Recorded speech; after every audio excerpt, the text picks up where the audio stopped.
Hey everyone, welcome back. I hope you're all doing well. In this video, we'll explore resource leveling, a crucial process in managing resources for construction projects.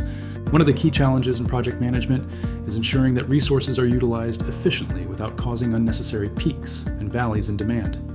This is where resource leveling comes into play. The objective of resource leveling is to smooth out the resource usage diagram by strategically rescheduling activities while adhering to one crucial constraint. The project duration must remain fixed. In other words, we must find a way to distribute resource demand more evenly without extending the overall timeline. This is the key difference between resource leveling and resource allocation, as we discussed in a previous video.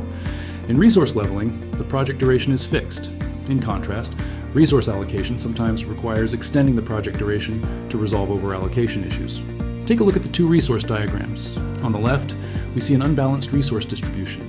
The workload is uneven, with some days experiencing high peaks of labor demand, while others have no workers assigned at all. Now, compare that to the diagram on the right.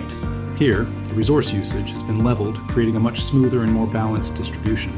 By carefully adjusting the schedule of non-critical activities, we can reduce over-allocation and minimize idle time, creating a more balanced workload throughout the project. However, because the project duration is set, this process requires precise adjustments to avoid delaying critical activities. The challenge, therefore, lies in finding the optimal way to redistribute tasks while maintaining the original completion deadline. As we discussed earlier, a key distinction between resource leveling and resource allocation is that in leveling, we must work within a fixed project duration. We cannot extend the timeline, which means we need a different approach to balance resources efficiently. While many algorithms exist to address this issue, I personally prefer treating the resource leveling problem as a resource allocation problem while maintaining the constraint of a fixed schedule due to its simplicity. Now, let's go through the process step by step to see how we can transform a leveling problem into an allocation problem. The first step is to set a resource limit just below the current peak demand. Instead of allowing resource usage to spike at its highest point, we slightly reduce it by 1 unit. This controlled adjustment forces us to redistribute the workload more evenly across the project timeline. With this new limit in place, the next step is to solve the resource allocation challenge. This means rearranging tasks based on resource allocation principles while strictly following one crucial rule. Critical activities cannot be delayed. These tasks are essential to the project's overall timeline, and shifting them could result in project delays. Instead, adjustments must be made only to non-critical activities, ensuring the workload is distributed without disrupting key milestones. Once the resource allocation problem at this stage is resolved, we refine the resource limit further. We take the newly adjusted peak resource demand, reduce it by another unit, and then solve the allocation problem again under this new constraint. As before, we follow allocation prioritization rules while ensuring that critical activities remain unchanged. Repeating this cycle will gradually smooth out fluctuations in resource usage and helps create a more balanced workload. The process continues iteratively until we achieve the desired level of resource stability or reach a point where the allocation problem cannot be resolved without extending the project duration. Let's walk through this example, where we need to level the resource demand for the given schedule. In this schedule, the critical activities, A, D, and F, are marked in red, while the non-critical activities, B, C, and E, are shown in blue. The resource demand levels throughout the project timeline are displayed directly below the schedule.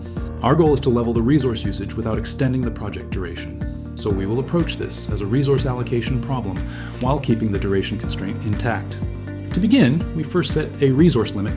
The initial peak resource usage is 10, so we reduce it by 1, setting our limit at 9. Now, we need to solve this resource allocation problem by delaying certain activities to eliminate over-allocation. If you haven't already, please watch the video on resource allocation for a better understanding. Looking at the schedule, we identify overloaded days, day 5 and day 6, where both activities C and D are scheduled. Since D is a critical activity and cannot be shifted, we need to adjust C, which is non-critical. By moving C forward by 4 days, we successfully resolve the over-allocation issue. This row displays the updated resource levels after rescheduling C. As you can see, we have successfully reduced the resource demand peak from 10 to 7, bringing it below the resource limit. However, this adjustment makes C a critical activity, meaning it now has no float and must be completed exactly as scheduled. At this point, the resource distribution is already more balanced, but we continue refining to see if further improvements can be made. Now, we enter the second iteration. The new peak resource usage is 7, so we set the updated resource limit at 6. Upon reviewing the schedule, we find that overallocation now occurs on day 9, where 3 activities, E, F, and the newly shifted C, are scheduled together. Looking at our options, we see that F and C are both critical activities, while E is non-critical. Ideally, we would adjust E to resolve the overload, but in this case, there is no available float to shift E without extending the project duration.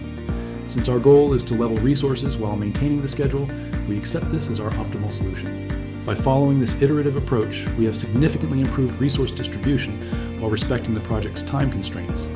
Although a perfect balance was not possible, we have reached the best feasible solution within the given limitations. Alright, that's it for this video, where we covered resource leveling methodology and an illustrative example. Thanks for watching, and we'll see you in the next video. Goodbye.